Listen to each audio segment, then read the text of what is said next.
Welcome back students. आइए discuss करते हैं आज के लेक्चर में अपने सैंपल पेपर का क्वेश्चन नंबर 9। तो इस क्वेश्चन के अंदर मुझे गिवन है एक और पार्ट यानी कि एक चॉइस क्वेश्चन।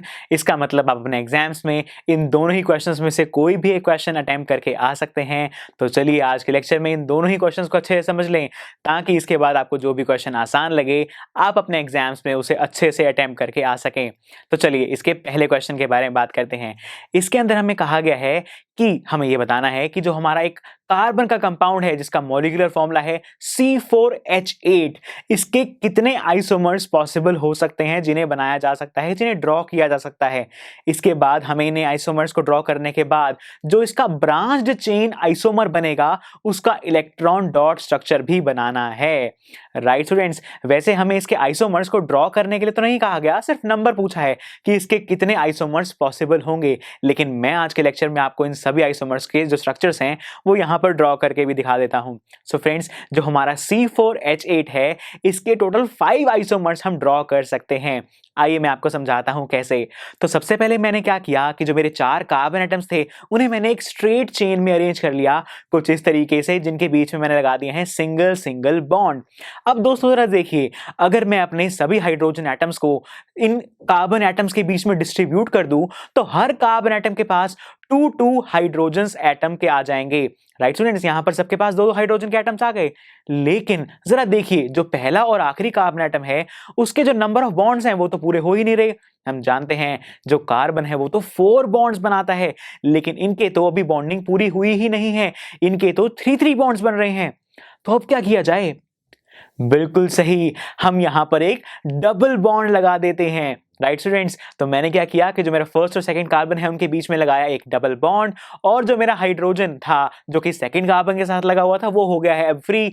तो मैंने क्या किया कि मैंने उस कार्बन को लगा दिया है अपने पहले वाले स्ट्रक्चर को रीअरेंज करके। जो मेरे पास फाइनल स्ट्रक्चर बन रहा है वो बन रहा है कुछ इस तरीके से, यानी कि मेरा पहला आइसोमर जो नॉर्मल एक आइसोमर है वो तो बन चुका है। तो इतनी बात मुझे समझ में आ गई कि अब जो मेरा कार्बन कंपाउंड है उसके अंदर प्रेजेंट होगा एक डबल बॉन्ड। तो चलिए सबसे पहले इस डबल बॉन्ड की पोजीशन को शिफ्ट करके ही हम एक और आइसोमर बना लेते हैं। तो इस बार मैंने जो डबल बॉन्ड है उसे दोनों कार्बन, जो सेंटर वाले कार्बन हैं, उनके बीच में लगा दिया, और ऐसा करते ही जो मेरे पास एक आइसोमर बन चुका है वो कुछ ऐसा दिखाई दे रहा है जैसे आप यहां देख ही सकते हैं।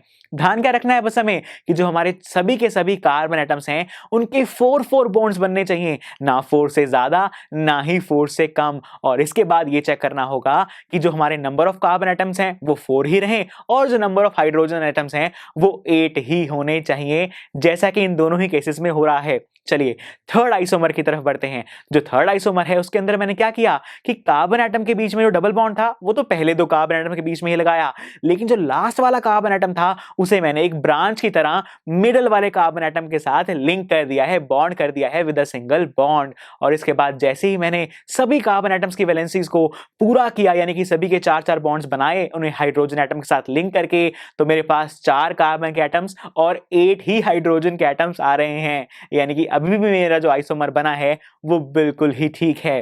अब फ्रेंड्स, इसके बाद तो मुझे कुछ नहीं समझ आ रहा कि क्या किया जाए, तो कैसे बनाएं और आइसोमर्स। मैंने क्या कहा था, 5 आइसोमर्स है हमारे पास। राइट स्टूडेंट्स, तो इसीलिए अब मैंने रिंग्ड आइसोमर्स बनाने शुरू कर दिए। जी हां फ्रेंड्स, यहां पर मैंने अब क्या किया कि जो हमारे 4 कार्बन एटम्स हैं उन्हें एक रिंग के फॉर्म में अरेंज कर दिया, एक तरीके से मैंने उनका स्क्वायर बना दिया। और इसके बाद जब मैंने कार्बन एटम की 4 बॉन्डिंग को पूरा किया तो मैं देख रहा हूं कि फिर से मेरे पास 4 कार्बन के एटम्स और 8 ही हाइड्रोजन के एटम्स आ रहे हैं, यानी कि फिर से मॉलिक्यूलर फॉर्मूला C4H8 ही है, यानी कि ये भी हमारा एक आइसोमर बन रहा है C4H8 का। इतना ही नहीं, अब मैं क्या करता हूं, मैं यहां पर 3 कार्बन एटम्स को तो एक ट्रायंगल की फॉर्म में अरेंज कर देता हूं, उनके बीच में सिंगल सिंगल बॉन्ड लगा के, और जो मेरा चौथा कार्बन एटम है उसे मैं किसी भी एक कार्बन एटम के साथ सिंगल बॉन्ड से ज्वाइन कर सकता हूं, जैसे कि आप यहां पर देख रहे हैं। इसके बाद मैंने फिर से जब इनके 4 बॉन्ड्स पूरे करने के लिए इन्हें हाइड्रोजन एटम्स को दे दिया, इनके साथ बॉन्ड करवा दिया, तो मैं फिर से देख रहा हूं कि फिर से फॉर्मूला बन रहा है C4H8, यानी कि ये भी हमारा बन गया है एक आइसोमर जो कि हमारा 5th आइसोमर था।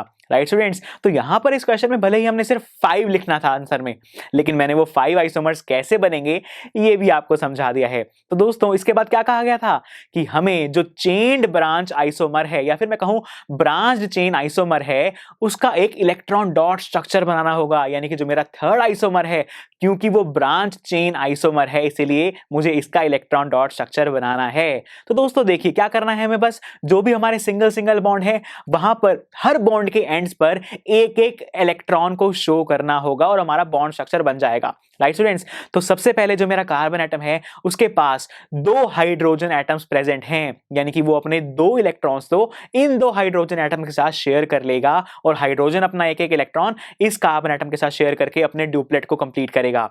Right students. इसके बाद ये पहला कार्बन एटम दूसरे कार्बन एटम के साथ डबल बॉन्ड से जुड़ा हुआ है, यानी कि यहां पर ये अपने 2 इलेक्ट्रॉन्स को अगले कार्बन एटम के साथ शेयर करेगा और जो नेक्स्ट मिडल वाला कार्बन एटम है वो एक अगले कार्बन एटम के साथ जुड़ा हुआ है और उसके नीचे भी एक कार्बन एटम है, यानी कि बाकी के दोनों कार्बन एटम के साथ ये मिडल वाला कार्बन अपना एक एक इलेक्ट्रॉन शेयर करेगा कुछ इस तरीके से। और इसके बाद जब मैंने बाकी के दोनों कार्बन एटम की बॉन्डिंग जब हाइड्रोजन के साथ पूरी कर दी तो जो मेरा इलेक्ट्रॉन डॉट स्ट्रक्चर है वो अच्छे से कंप्लीट हो चुका है, जैसे कि आप यहां पर देख ही सकते हैं। तो दोस्तों वैसे भी हम जानते हैं कि जब हम एक बार अपना बॉन्ड स्ट्रक्चर बना लें तो उसके बाद इलेक्ट्रॉन डॉट स्ट्रक्चर बनाना तो बहुत ही आसान होता है। Right students. तो ए पार्ट में तो इतना पूछा गया था, चलिए बढ़ते हैं बी पार्ट की तरफ। बी पार्ट में पूछा गया है कि आप कैसे कह सकते हैं कि जो C4H8 है और C5H10 है वो एक दूसरे के होमोलोग्स हैं। होमोलोग्स का मतलब क्या हुआ कि वो दोनों ही सेम होमोलोगस सीरीज से बिलोंग करते हैं। अब दोस्तों दो कंपाउंड्स सेम होमोलोगस सीरीज से सिर्फ और सिर्फ तभी बिलोंग करते हैं जब उनके अंदर सेम फंक्शनल ग्रुप हो और हर अगला जो कॉन्सेक्यूटिव मेंबर है उसके अंदर CH2 ग्रुप का डिफरेंस हो। सो फ्रेंड्स मैं यहां देख पा रहा हूं कि अगर मैं इन दोनों के ही स्ट्रक्चर्स को ड्रॉ करूं तो दोनों के अंदर ही मुझे एक एक डबल बॉन्ड देखने को मिल रहा है, यानी कि ये दोनों ही एल्कीन्स फंक्शनल ग्रुप से बिलोंग करते हैं। और अगर बात करूं CH2 ग्रुप की तो जरा देखिए जो मेरा फर्स्ट मॉलिक्यूलर फॉर्मूला था वो था C4H8, जो सेकंड है वो है C5H10। इनमें कितने एटम्स का डिफरेंस है? कार्बन एटम 1 और हाइड्रोजन एटम 2, यानी कि CH2 ग्रुप का ही डिफरेंस है। और इन्हीं कारणों की वजह से मैं कह सकता हूं कि जो C2H8 है और जो हमारा C3H10 है वो एक दूसरे के होमोलोग्स होंगे। चलिए अब हमने इस क्वेश्चन के तो दोनों पार्ट्स को अच्छे से समझ लिया, बढ़ते हैं इसके चॉइस क्वेश्चन की तरफ। तो जो चॉइस क्वेश्चन है उसके अंदर हमें कहा गया है कि कार्बन का कोई एक कंपाउंड है जिसका नाम है A। अब उस कंपाउंड का नाम एग्जैक्टली क्या है ये हमें नहीं बताया गया। इसके बाद उसके बारे में कुछ बातें बताई गई हैं, वो क्या है कि इसका जो मेल्टिंग पॉइंट है वो है 156 केल्विन, जो इसका बॉइलिंग पॉइंट है वो है 351 केल्विन। और ये वाला जो हमारा कंपाउंड है ये पानी के अंदर सभी प्रोपोर्शंस में यानी कि कितना भी डालिए अच्छे से मिक्स हो जाता है। और इसका मॉलिक्यूलर फॉर्मूला भी हमें गिवन है जो कि है C2H5O। अब दोस्तों इसके बाद इसी से रिलेटेड हमें 2 पार्ट्स में 2 क्वेश्चंस पूछे गए हैं जिन्हें हम एक एक करके एड्रेस करेंगे। जो ए पार्ट है वो कह रहा है कि बताइए ए क्या है, यानी कि ए को आइडेंटिफाई कीजिए और उसका इलेक्ट्रॉन डॉट स्ट्रक्चर भी बनाइए। सो फ्रेंड्स ये जो जितनी भी प्रॉपर्टीज हमें इस क्वेश्चन के अंदर इस ए कंपाउंड की दी गई थी उन्हें जरा ध्यान से देखिए। मेल्टिंग पॉइंट है 156 केल्विन, बॉइलिंग पॉइंट है 351 केल्विन, वाटर में अच्छे से सॉल्युबल है हर प्रोपोर्शन में, और उसका मॉलिक्यूलर फॉर्मूला है C2H5O। अब देखिए इतनी सारी जो सारी की सारी प्रॉपर्टीज हैं ये कहीं देखी हुई लग रही है किसी कंपाउंड में? जी हाँ, हमने हमारा जो कार्बन एंड कंपाउंड्स चैप्टर 4 है साइंस का उसमें देखा था कि जो हमारा इथेनॉल है या फिर कहें एसिटिक एसिड है उसके अंदर यही सारी प्रॉपर्टीज होती हैं और उसका मॉलिक्यूलर फॉर्मूला भी C2H5O ही होता है। यानी कि यहां पर बात की जा रही है इथेनॉल के बारे में। तो जो ए कंपाउंड है वो तो हो गया इथेनॉल, इसका मतलब अब मुझे बस इथेनॉल का इलेक्ट्रॉन डॉट स्ट्रक्चर ही बनाना है। तो इथेनॉल का अगर मैं एक बॉन्ड स्ट्रक्चर बनाने की कोशिश करूं तो सबसे पहले उसका फॉर्मूला बनता है CH3CH2OH, यानी कि जो मेरा सबसे पहला कार्बन है वो अपने 3 इलेक्ट्रॉन्स तो हाइड्रोजन के साथ शेयर करेगा, 3 हाइड्रोजन एटम्स के साथ शेयर करेगा और 1 इलेक्ट्रॉन अगले कार्बन के साथ। जो सेकंड कार्बन एटम है वो अपने 2 इलेक्ट्रॉन्स तो 2 हाइड्रोजन एटम के साथ शेयर करेगा और 1 इलेक्ट्रॉन अगले ऑक्सीजन एटम के साथ शेयर कर लेगा। और जो ऑक्सीजन एटम है वो अपना 1 इलेक्ट्रॉन शेयर कर लेगा एक हमारे बचे हुए हाइड्रोजन एटम के साथ, ताकि ऑक्सीजन का जो ऑक्टेट है वो कंप्लीट हो जाए। इसीलिए मैं देख सकता हूं कि जो हमारा इलेक्ट्रॉन डॉट स्ट्रक्चर है वो कुछ ऐसा बन रहा है। सो फ्रेंड्स, इसी के साथ ए पार्ट को तो हमने अच्छे से समझ लिया, बढ़ते हैं बी पार्ट की तरफ। बी पार्ट में मुझे कहा गया है कि ये जो मेरा इथेनॉल था यानी कि जो ए कंपाउंड था, उसी के कोई दो होमोलोग्स बताने हैं, यानी कि कोई ऐसे दो कार्बन कंपाउंड्स बताने हैं जो कि इसी के यानी कि इथेनॉल की होमोलोगस सीरीज से बिलोंग करते हों। तो जैसे कि मैंने आपको पहले ही बताया कि होमोलोगस सीरीज में कौन से हमारे कंपाउंड्स होते हैं, जिनका सेम फंक्शनल ग्रुप होता है, जिसके अंदर CH2 ग्रुप का डिफरेंस आ रहा होता है। सो फ्रेंड्स, यहां पर जो इथेनॉल है उसके अंदर दो कार्बन के एटम्स हैं, राइट? तो मैं क्या करता हूं, एक बार इसके अंदर से CH2 ग्रुप को सब्ट्रैक्ट कर देता हूं, यानी कि CH2 ग्रुप को निकाल देता हूं, और ऐसा करते ही मेरे पास जो कंपाउंड बन रहा है वो बन रहा है CH3OH, जिसे आप CH4O भी कह सकते हैं, राइट? तो एक होमोलॉग तो मेरे पास ही आ गया। इसके बाद ये जो इथेनॉल है इसके अंदर एक कार्बन एटम और दो हाइड्रोजन एटम्स को ऐड कर देते हैं, और ऐसा करते ही मेरे पास जो कंपाउंड बन रहा है वो बन रहा है C3H8O, राइट स्टूडेंट्स? तो ये हो गए हमारे दो होमोलॉग्स ऑफ द इथेनॉल यानी कि कंपाउंड ए, राइट स्टूडेंट्स? तो इसी के साथ हमने जो चॉइस क्वेश्चन है उसे भी अच्छे से समझ लिया। इसके बाद अपने एग्जाम्स में आप इन दोनों क्वेश्चंस में से किसी भी क्वेश्चन को अटेम्प्ट करके आ सकते हैं बहुत ही आसानी से। तो चलिए आज के लेक्चर को यहीं पर एंड करते हैं, मिलेंगे अगले लेक्चर में। आई एम श्योर स्टूडेंट्स, आपको ये लेक्चर बहुत ही पसंद आया होगा।